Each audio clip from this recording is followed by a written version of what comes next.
तो हम लोग पढ़ रहे थे सोल्यूशन चैप्टर, और सोल्यूशन चैप्टर्स में मेरे ख्याल से आज हम आपको पढ़ाएंगे ऑस्मोसिस पढ़ा दिए थे और जानेंगे बायोलॉजिकल सिग्निफिकेंस ऑफ ऑस्मोसिस, यानी कि बायोलॉजिकल सिग्निफिकेंस में ऑस्मोसिस की महत्वपूर्ण भूमिका होती है। जैसे हमारी किडनी, यानी जो किडनी है वो कार्यविधि आधारित होती है ऑस्मोसिस के द्वारा, और बड़े बड़े पौधे लंबे पौधे सॉइल से जल को ऑस्मोसिस के प्रक्रिया के द्वारा ऊपर चढ़ाते हैं।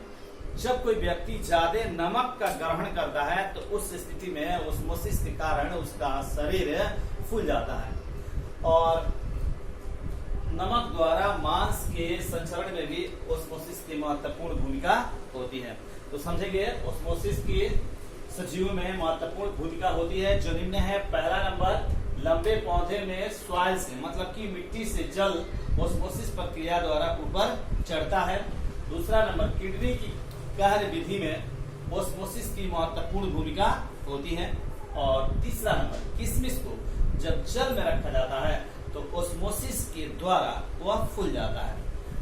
चौथा नंबर, जो मनुष्य अधिक नमक या नमकीन भोजन ग्रहण करते हैं उसके शरीर में ऑस्मोसिस के कारण जल अधिक मात्रा में रहता है, जिससे शरीर में सूजन हो जाता है। और 5 नंबर, नमक द्वारा मांस के संचरण में ऑस्मोसिस की महत्वपूर्ण भूमिका होती है। अब इसके बाद हम जानेंगे ऑस्मोटिक प्रेशर, और बहुत इंपॉर्टेंट सवाल है ऑस्मोटिक प्रेशर। तो जब किसी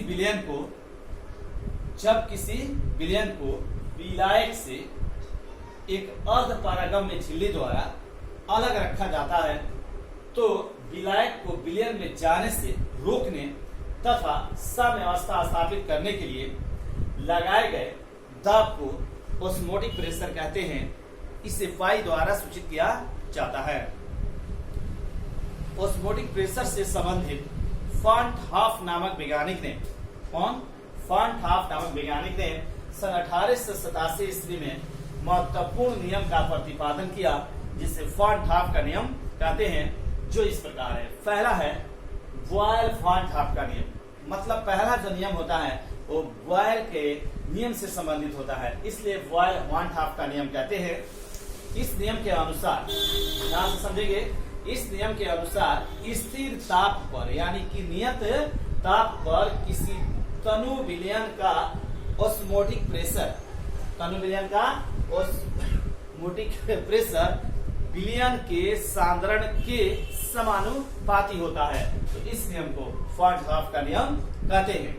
क्योंकि यह नियम बॉयल के फॉन्ट हाफ के नियम के अनुरूप होता है, बॉयल के नियम के अनुरूप होता है, इसी कारण बॉयल फॉन्ट हाफ का नियम कहते हैं।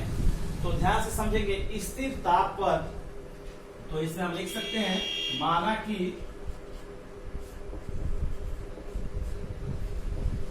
प्रसारण दाब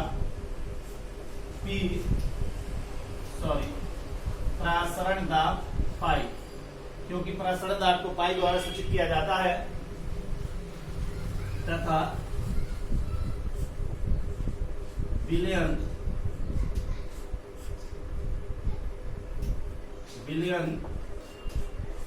का सांद्रण C है। विलयन का सांद्रण क्या है? C है। इसलिए बोर्ड में देखेंगे,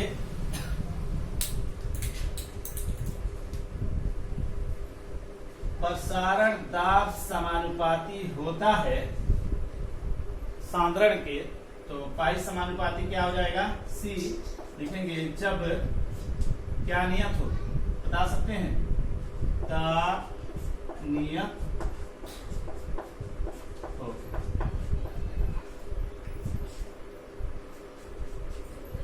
इसके बाद हम जानेंगे for 1 mole of A solution, एक मोल विलयन के लिए या 1 ग्राम अणु विलय के लिए उस स्थिति में C बराबर होता है 1/V, तो C के बदले में क्या लिख देंगे? 1/V। समानुपाती का चिन्ह हटाते हैं तो अपने मन से कोई कांस्टेंट राशि जोड़ते हैं,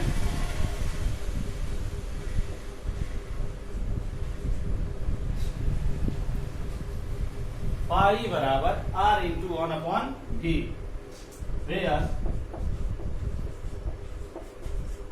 R इज ए कांस्टेंट, जहां R एक क्या है, नियतांक है। क्रॉस मल्टीपल तिरछा तिरछे गुना हम करेंगे, पाई भी बराबर क्या हो जाएगा, R, पाई भी बराबर R, यानी पाई भी बराबर कांस्टेंट, पाई भी बराबर कांस्टेंट। दूसरे शब्दों में हम कह सकते हैं कि स्थिर ताप पर तनु विलयन का ऑस्मोटिक प्रेशर उसके आयतन का गुणनफल हमेशा स्थिरांक होता है। मतलब ऑस्मोटिक प्रेशर और आयतन का गुणनफल हमेशा क्या होता है, स्थिरांक होता है, अर्थात नियत होता है। और यह नियम बॉयल के नियम से संबंधित होता है, इसी तरह से बॉयल क्वांट हाफ का नियम भी कहते हैं। दूसरा नियम होता है चार्ल्स क्वांट हाफ लॉ, मतलब चार्ल्स क्वांट हाफ का नियम, चार्ल्स क्वांट हाफ का नियम। तो एकदम आसान है। इस नियम के अनुसार स्थिर सांद्रण पर, स्थिर सांद्रण पर मतलब कांस्टेंट जब क्या हो, कॉन्सेंट्रेशन हो, तो स्थिर सांद्रण पर तनु विलयन का प्रसारण दाब मतलब ऑस्मोटिक प्रेशर उसके परम ताप के समानुपाती होता है। तो माना कि नियत सांद्रण पर प्रसारण दाब क्या लिखते हैं जी, पाई, प्रसारण दाब पाई तथा परम ताप T है, मतलब कि एब्सोल्यूट टेम्परेचर क्या है, T है। इसलिए पाई समानुपाती T लिख देंगे जब सांद्रण नियत,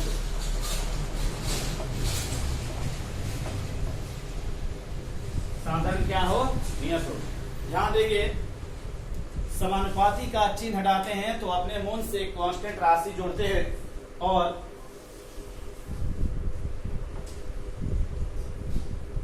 पाई बराबर R' कर देते हैं। जब R' लिख दिए, देखिए भैया R' इज ए कांस्टेंट, जहां R' क्या है, एक नियतांक है, R' क्या है, नियतांक है। अब आप बता सकते हैं ये T गुणा में किसमें लग जाएगा, भाग में, पाई अपॉन T बराबर R' और पाई अपॉन T बराबर कांस्टेंट, ये भी लिखा जा सकता है। तो पाई का मतलब क्या हो गया, ऑस्मोटिक प्रेशर, और T का मतलब क्या हो गया, परम ताप। यानी ऑस्मोटिक प्रेशर और परम ताप का अनुपात हमेशा एक स्थिरांक होता है जो चार्ल्स के नियम से समानता रखता है, मतलब चार्ल्स के नियम से मिलता जुलता है। इसी कारण इसे चार्ल्स क्वांट हाफ का नियम कहते हैं। तो ये पहला बॉयल क्वांट हाफ का नियम हो गया, दूसरा चार्ल्स क्वांट हाफ का नियम हो गया, और तीसरा मतलब हम नेक्स्ट वीडियो में पढ़ेंगे। तब तक ये नोट करें आप।